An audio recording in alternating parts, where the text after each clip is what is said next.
Sekarang kita masuk ke yang ketiga atau bagian yang ketiga tentang konsep mol, yaitu volume molar gas.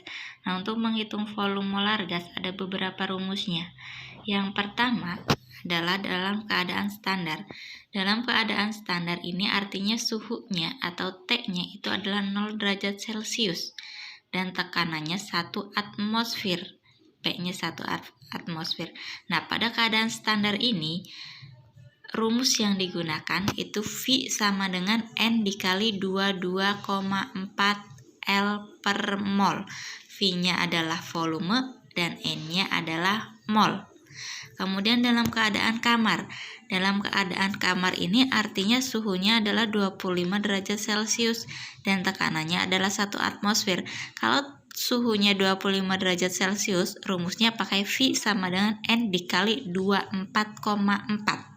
Nah, ingat, kalau suhunya 0 derajat dikalinya 22,4, kalau suhunya 25 derajat Celcius pakainya 24,4. Nah, itu ada dua. Nah, kemudian yang ketiga, jika suhunya bukan 0 derajat atau suhunya bukan 25 derajat, pakai yang mana?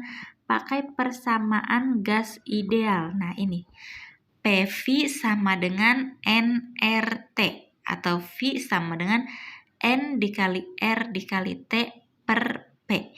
Dengan P-nya adalah tekanan, satuannya atmosfer, V-nya adalah volume, satuannya liter, N-nya adalah mol, R-nya tetapan gasnya.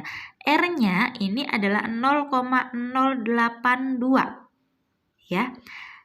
R-nya sama dengan 0,082 dan T-nya adalah suhu. Suhunya di sini harus dalam bentuk Kelvin.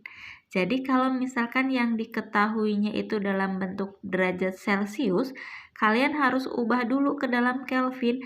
Caranya yang derajat Celcius itu ditambahkan dengan 273K.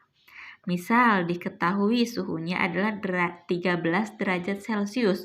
Berarti kalian harus ubah dulu 13 derajat Celcius itu ditambahkan dengan 273. Nah, hasilnya itu adalah Kelvin. Itu yang dipakai. Ini yang rumus yang ketiga ya. Rumus yang ketiga ini dipakai jika suhunya bukan 0, bukan juga 25, atau bukan dalam keadaan standar, bukan juga dalam keadaan kamar. Jadi pakai yang ini.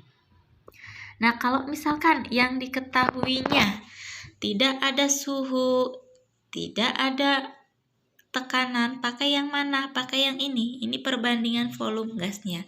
N1 per V1 sama dengan N2 per V2. N-nya ini untuk yang diketahui, V-nya untuk yang ditanyakan volumenya. Jadi yang pertama yang ini untuk yang ditanyakannya. Yang ini untuk yang diketahuinya. N-nya mol, V-nya volume. N-nya mol, yang kedua V-nya adalah volume. Nah, begitu. Ya, langsung saja dikerjakan latihan soalnya. Ya, rumusnya sudah cukup jelas. Jika ada yang ditanyakan, mangga silakan boleh WA Ibu ya. Terima kasih.